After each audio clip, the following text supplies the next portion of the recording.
Great to see you again, Alex. It's been a little while since we were kind of doing the panel. Definitely good to have a deeper discussion with you. Do some quick introductions. Todd Ulise, SVP of ad.net. We're a big marketplace to help brands get incremental customers. I'll avoid the sales pitch more than anything. We'll kind of do Alex's introduction, and then we'll kind of go into customer engagement. Sure. Todd, I got to tell you and everyone else that's on the line with us that I see you in the short sleeves there, and I know you're based out on the West Coast, and it's freezing here in Boston, as it usually is, or at least for 6 months out of the year. And I'm a little bit jealous. I don't know how we're going to get through this session today without me just getting really upset that I know it's going to be 70 degrees for you and not for me. But I am Alex Silberman. I'm the head of search, social, and growth at MassMutual. Been with the company for about 3 years, and we get to do everything that we'd want to do, that everything that a marketer wants to do in their career, we're doing at MassMutual in a really impactful and interesting way. So I'm excited to share some of what we're doing on the consumer engagement front, specific to digital. It's been my whole career. It's my passion. I happen to think I'm pretty good at it, but we get to solve interesting problems every day, and that's what brings me to work, and that's what keeps me at MassMutual. So happy to be here with you, and excited to talk digital and consumer engagement. Yeah, no, it's you're undercutting what it's going to be in Los Angeles today. It's going to be 85 degrees, so, which means 85 degrees and dry, which means fires might be coming fairly soon. But it's going to drop 40 degrees in the next couple of days and start raining. So I know it's not Boston. So definitely somewhat jealous. And mind you, it is 9 a.m. You've been wearing short sleeves and flip flops too. So the joys of Zoom from the chest upwards. So. Obviously the session's on customer engagement, and engagement leads to awareness leads to action, and we don't need to kind of go into a marketing dissertation that any customers that are engaged are more likely to be more involved and be higher valued and spend more money. And it's to ultra simplify the topic, it's easier to go shopping your own closet than to go kind of hunt for new customers. So this session will really be about kind of like how you service your customers. Obviously you have the purview of an insurance company, so you can kind of go into a little bit deeper. So tell us a little bit more about MassMutual. We can kind of go from there, and then we can kind of take the very quick agenda that we put together. So great. Yeah, MassMutual is a 170-year-old mutual-owned insurance company. And what that means is our whole life policy holders, so our customers, are actually our shareholders and owners, represented by a board of directors. So we're old, we're stable. We are not beholden, not to knock anyone here who might be, but to a quarterly earnings in the same way that a publicly traded company might be. And what that's allowed us to be is very intentional in all of our efforts. So in all of the products that we sell and all of the customers that we service, all of the markets that we enter, we can look at longer time horizons. We can focus on really interesting and innovative products and investments and services that we can offer over a really, again, elongated time period. So having been 175 years old, or being that old now, we have a different perspective on things, right? Even examples like the pandemic, we've been through it before, right? Like we were there in 1918. We have historical records of what MassMutual did, what it did to the life insurance industry. So we tend to take the long view, and that means that we do move slow, right? And so from a marketing standpoint, as a former agency person who used to love the Facebook move fast and break things mentality, right? As I've gotten older and have 3 boys, I don't appreciate all the things that get broken in my house anymore. So maybe that's changed, but coming to MassMutual was a bit of a culture shock in that sense, right? Where we care about things on a 3-year time horizon, not a 3-month time horizon. We don't launch a campaign just to get it in market and get it out of market and go on to the next thing. But I think that's really interesting when you start talking about customer engagement, right? Because we do want to keep whole life customers for, our youngest policyholders might have a policy taken out on their behalf when they're born, so newborns. And then our oldest policyholders are well over 100 years old, right? So I think our longest serving policyholder was something like 98 years that they were a customer of ours. So we do care a lot about that retention, and we do care a lot about engaging with our customers throughout their whole life and helping them in a multitude of ways. So we got a lot to get through today. I won't continue to just toot our own horn, but it's just a different perspective when you know you're going to be here 50, 100, 150 years from now as a company. Yeah, no, and it's interesting. Part of it is, you don't think about insurance till you need it, or you don't need it. Mhm.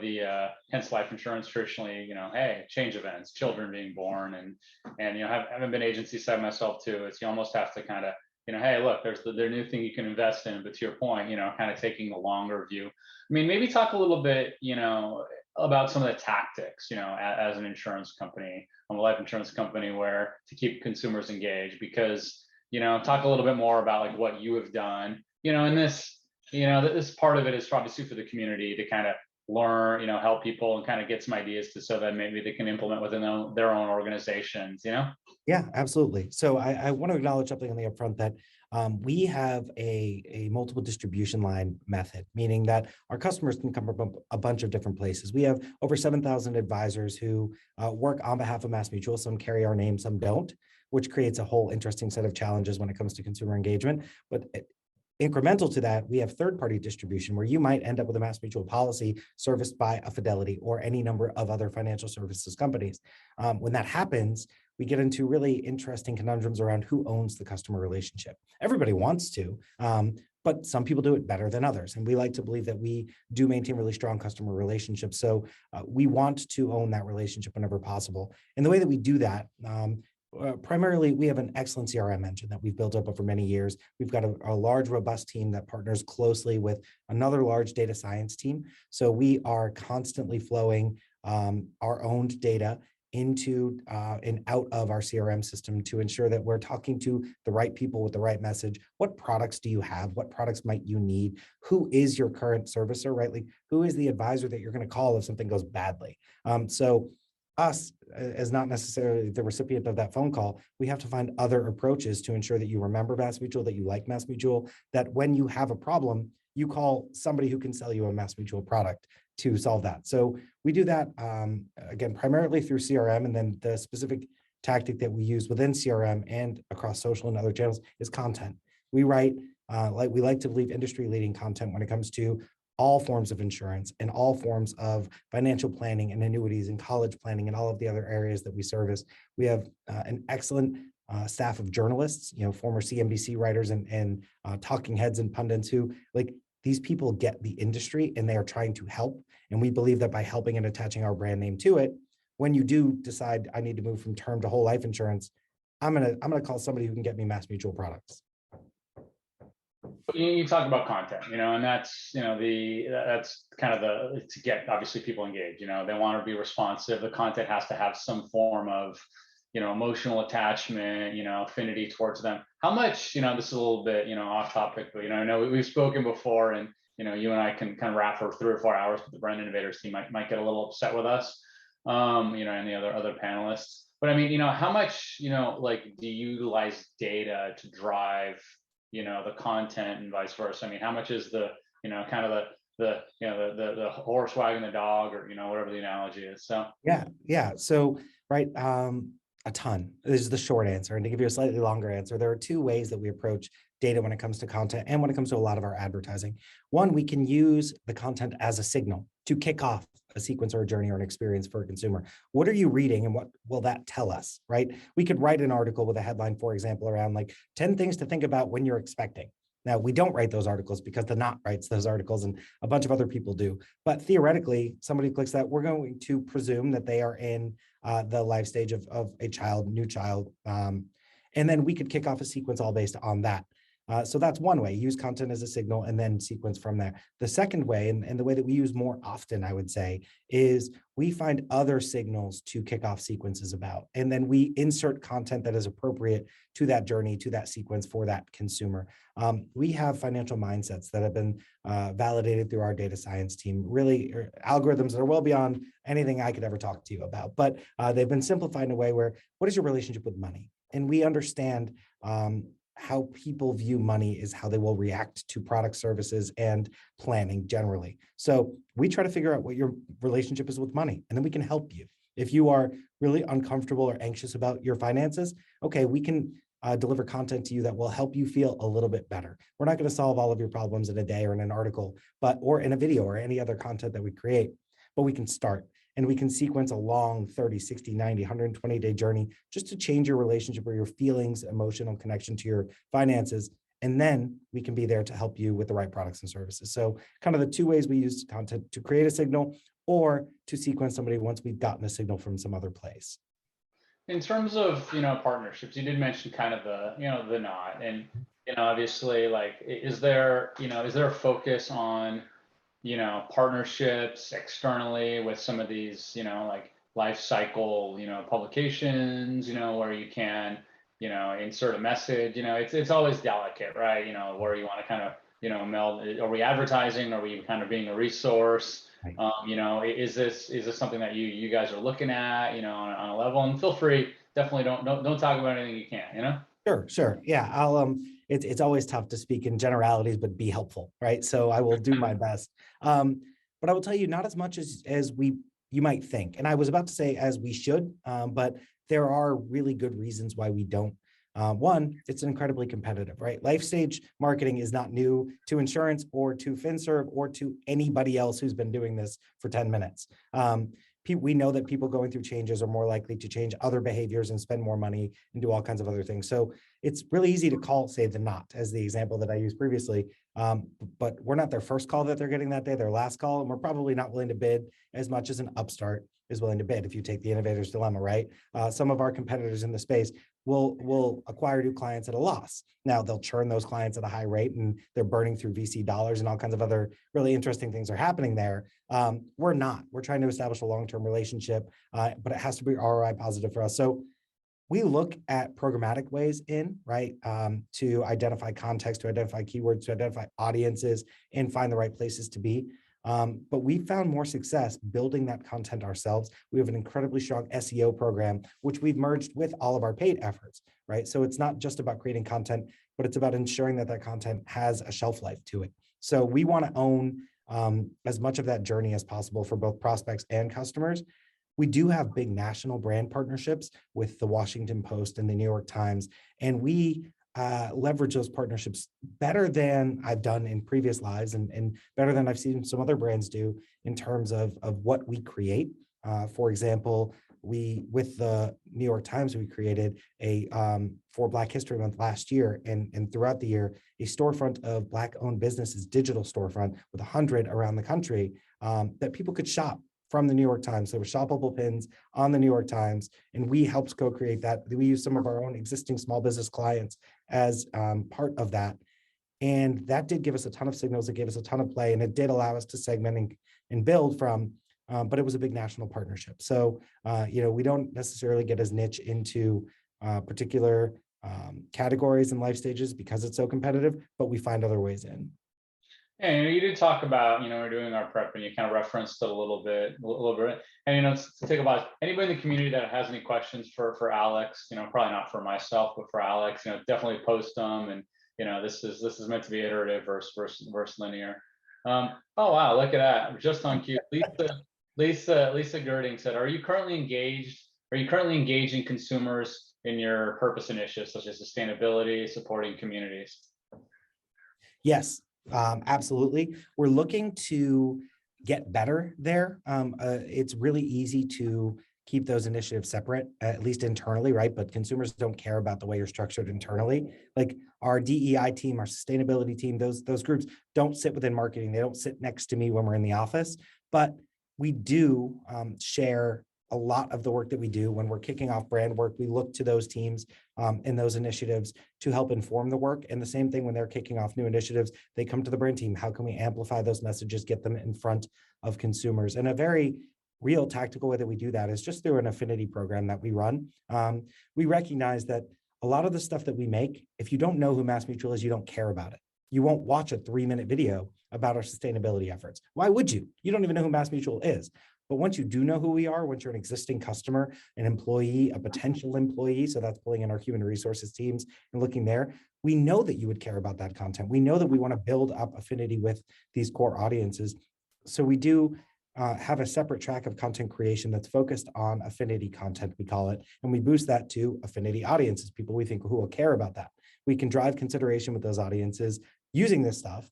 But we can be a lot more creative. It's not just 15s, 30s, 6s, vertical cut downs, et cetera. It's tell the story as it's meant to be told. A quick example of that was some work we did 2 years ago for Black History Month. We went to Phoenix, where we had actually already given a grant. One of our separate teams, our community responsibility team, had given a grant, and no, they didn't talk about it. They didn't tell anybody. We had to uncover the fact that they had given this $25,000 grant for college tours for historically Black colleges and universities. We're like, wait a second, this is a great story. Look at the lives that we're impacting here. Can we tell the story? And so we went and we shot the students actually going on the tour, and we met with the mentors who led the tour, and we got to tell this incredible story. But that didn't lead national advertising, right? It was an affinity segment. But it was a 2.5-minute video that lived and targeted existing customers and fans and people who would want to watch it. We saw an incredible uptick there. So we do engage our customers in all of our purpose initiatives, but we try to be pretty targeted about it because you need to know who we are, and that's the work the brand does up front. Then we get to have a conversation with you and introduce ourselves to a deeper degree.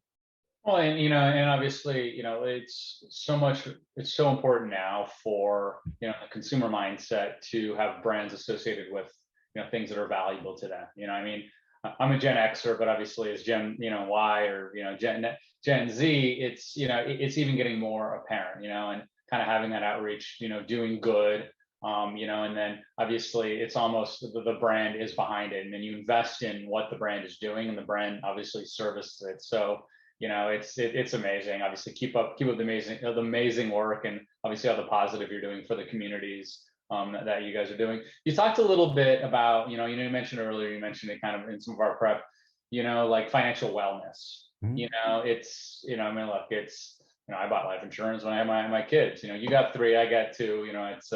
It's probably a similar time, thought process, and hey, how do you have enough? Talk a little bit about how you guys view the overall kind of financial wellness, because it's a lot to unpack, and maybe kind of unpack that a little bit more, what that means to you. Yeah. So financial wellness was a term that nobody knew or understood. And then it became a term that was synonymous with your bank, right? Like financial wellness was not going into credit card debt or making sure that you had an emergency fund, or like these base level blocking and tackling maneuvers that you would pursue as a consumer. And that made sense. But financial wellness is an expansive topic, and it goes so much beyond just your bank account. It goes into your long-term investing strategies. It goes into your protection strategies, right? To mention life insurance, a lot of people don't understand what life insurance can be used for while you're living or once you've passed as a death benefit, right? And so it's incumbent upon us to educate consumers, not just about the simple stuff, and that's, I guess, unfair to banks, and I don't mean to be, but the stuff that everybody deals with and understands when it comes to banking and credit. There's layers to it. And so it's important for us as a protection company, first and foremost. We are the largest whole life insurance company in the country. We acknowledge that. We do other things as well, but we had to compete in that category because the market wasn't being served properly. So we had to engage in financial wellness in a way where it's obviously a section of our blog, it's obviously a section of our website, but that still wasn't enough. So we've hired an entire team, and we're almost calling it its own product, right? So in addition to annuities, in addition to 529 plans, in addition to life insurance, we have a financial wellness product. Now, there's no price tag associated with it. You can't buy it directly, but we treat it with such respect that we put it on the same level as those revenue generating products, because we have to inform people that you can use the cash balance of your whole life policy for college planning if that's a choice you want to make. You can use it for early retirement. You can't. There are lots of avenues, and the same thing. Like, here's what might happen with your annuity to pass on for protection. Like, we need to teach people that you have to do more than just worry about right now or the next 6 months. Let's talk about the next 60 years, and let's do it together. So we've elevated the importance of the category, and we've said, hey, protection companies, come with us, right? That's our competitors. Let's make sure that our entire segment knows what the heck we're talking about. And when we go to sell our products, they understand truly what the benefits are. Even if we don't make every sale, it's that important to us. I mean, and that is engagement, right? It is little drips, and then, hey, wow, my insurance company helped me, with this thing, so, I mean, that inherently hit the nail on the head. It's little drips. It's not constant bombardment, quick and go, and it kind of falls in line with the overall, kind of corporate strategy. You're in it for the long run. I mean, there was a question from Anna Zakarski. How do you measure the affinity content? Is it mainly engagement? What does success look like for some of the content that you put out? Yeah.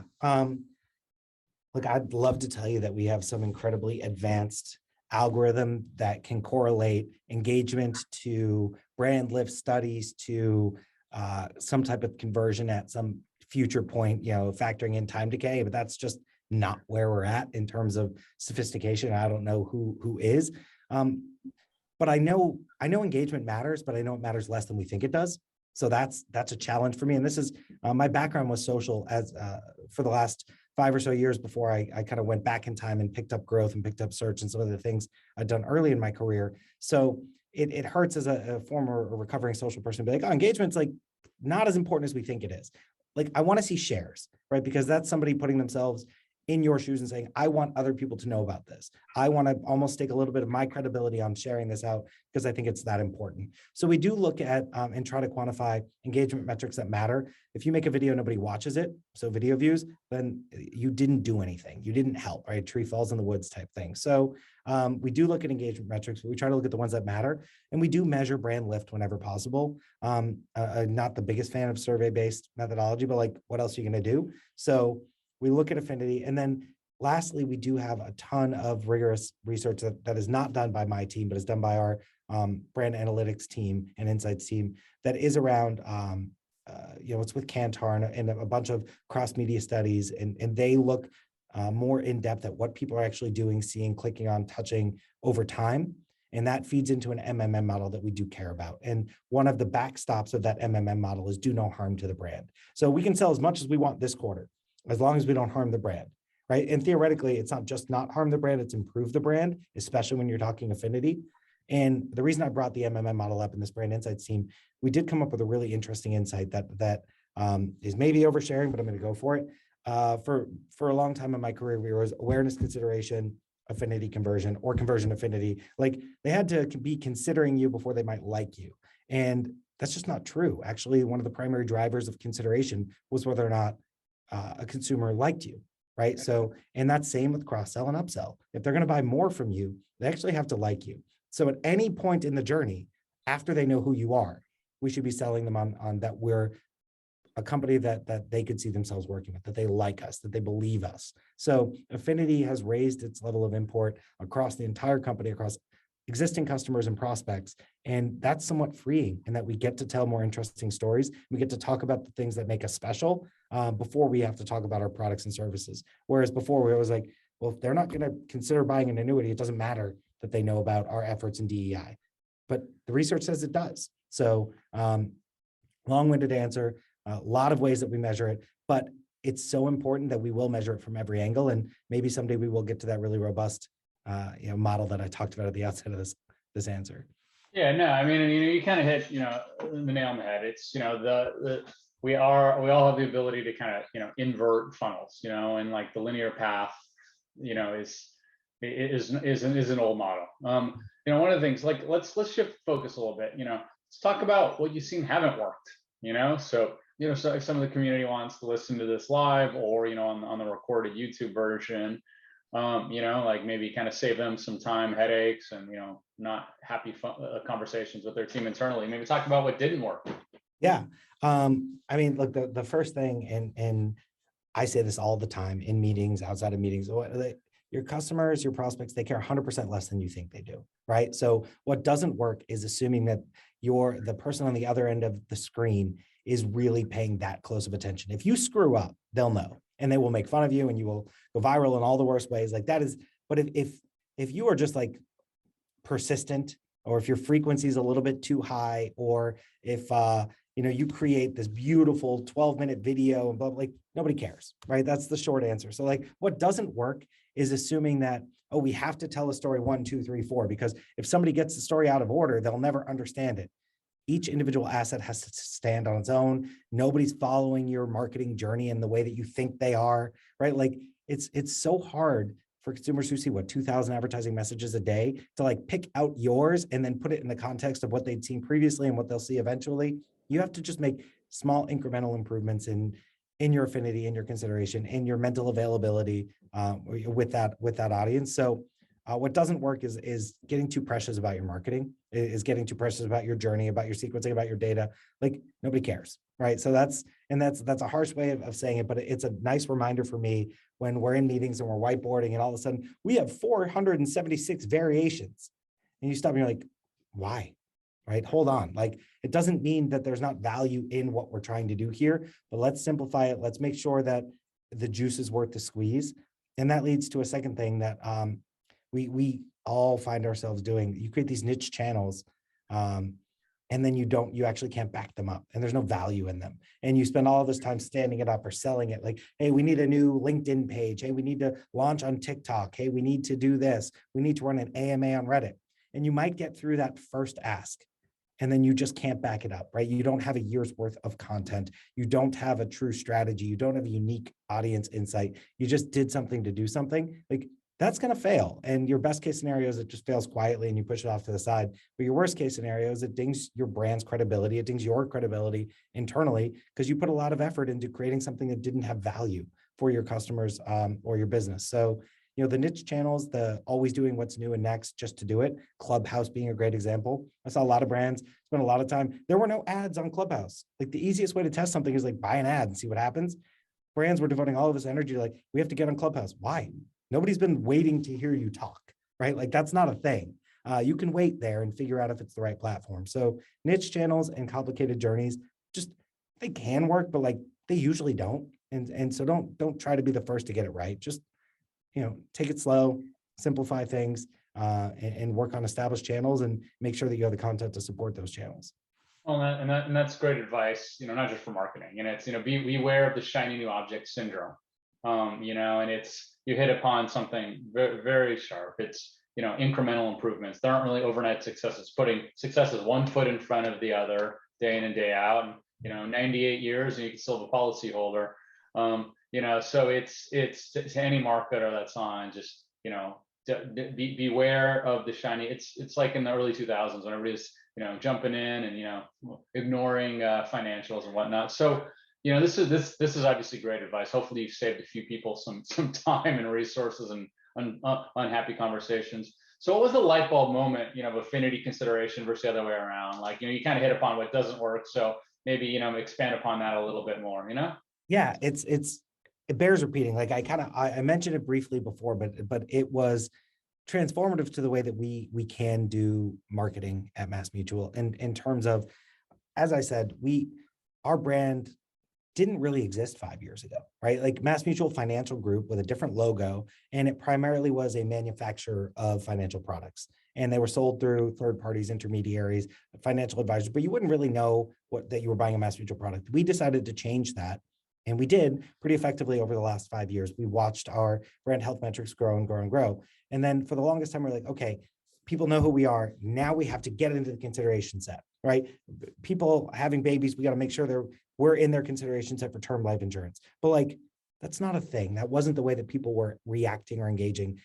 There were trigger moments, right? And you know it from Google's Zero Moment of Truth. You know it from McKinsey's, like, none of this is groundbreaking. But like, okay, when that trigger moment happens, do they like us? As actually just a much more important question than are they considering us? Because especially as a company that doesn't sell D2C, right? Like, it's hard to buy our products online. We believe they're complicated enough. You need to talk to a human being. We want you to talk to a human being. Now, that human being is going to have the opportunity to sell you other products or services. Our whole goal is like us enough to where if you are presented with two options and one of them has the MassMutual logo on it, you pick that one, all other things being equal, right? And in some perfect world, all other things not being equal, maybe we're $5 a year more expensive, but you believe that it comes with better customer service. You believe that being an owner in the company is better than just being a customer of the company, whatever it is, right? Like, but you need to know that about us. You need to like enough things about us to where even if we weren't in the consideration set at the moment of purchase,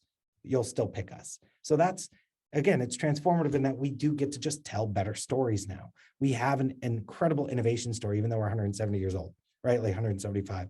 We have a venture fund. We invest millions of dollars in all these startups. And here in Boston, there's the Mass Challenge, which is this startup organization that incubates tech companies. We gave them multiple floors of our building We just built this beautiful new building in the seaport of Boston. And we said, mass challenge, why don't you incubate on the second and third floor of our building? I think it's second and third floor. I haven't been down there, but like, that's a cool story. And we should tell people why we did that. And we should show people what happened as a result of that, because we think, hey, us helping technology companies and helping innovation is cool and impactful. And we think you'll think the same thing and you'll like us more. Like if that's all we're trying to do, like we have the right stories to tell, we just have to get better at telling them.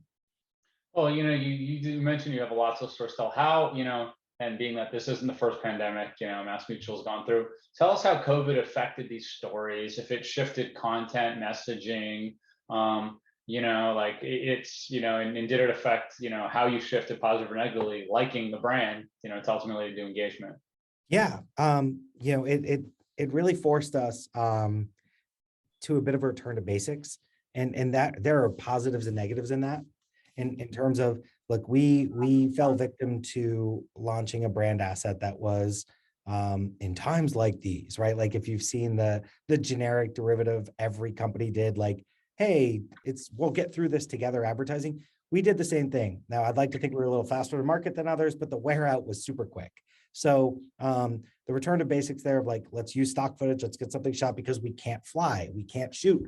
So like, and same thing with our storytelling. We wrote a lot more content, blog posts and long form, and we did a lot more quote cards and things in social. Like we didn't get to be as innovative or interesting in our storytelling as we would have liked. So that was the downside of COVID.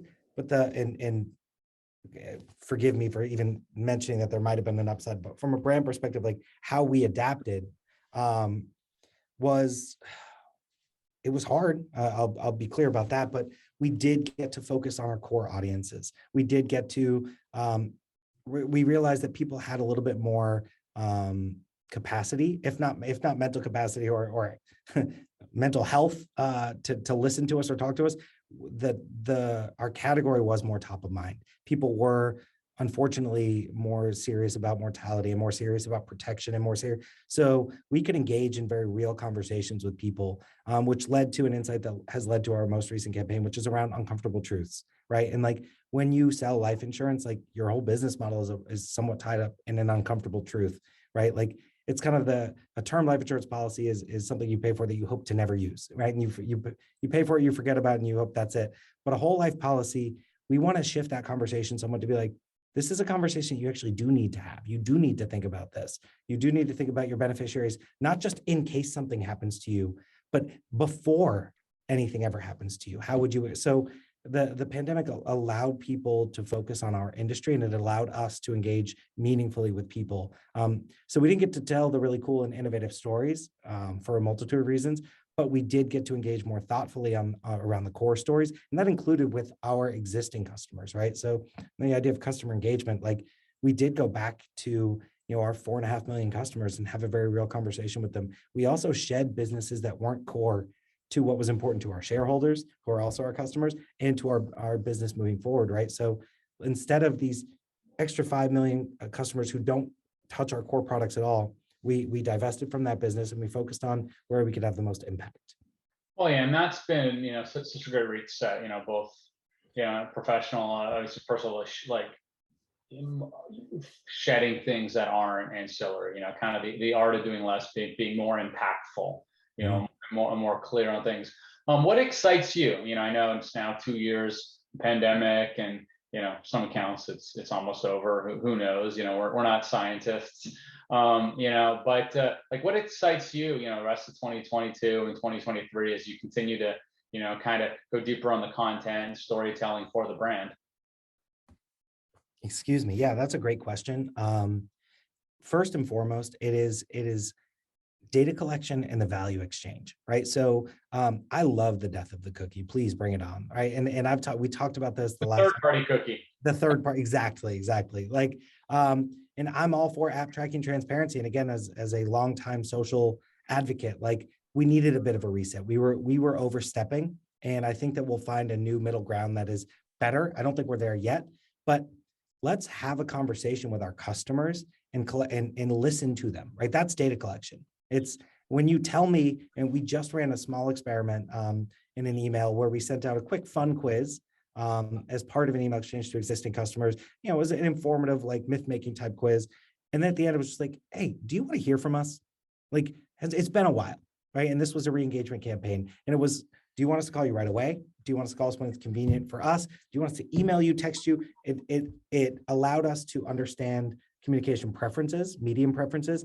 And it also, a few hundred people who otherwise we were totally unengaged with were like, please call me right away. I have a problem. And just by simply collecting a little bit of data, engaging with people in a value exchange, like, here's something fun and interesting and entertaining for you. Also, can we help? We created a ton of value for a few hundred customers. Now, out of a pool of 4.5 million, how scalable, we'll find out. But we've been doing that a ton. And that's what excites me is continuing to those mindsets that I talked about at the outset of this call. And I know we're getting closer to time here. You should know what your financial mindset is. You should know what your relationship with money is. And then you should know what to do about that. So that's what we say in the value exchange. We'll ask you for all the relevant data, but we only ask if we can pay it off in some way that's meaningful to you. So, hey, you're anxious with money. You know what? There's 20 million people just like you. That's okay. Here's a few steps you can take. And that's when you get into financial wellness from the general banking perspective. Do you have an emergency fund? Do you have this?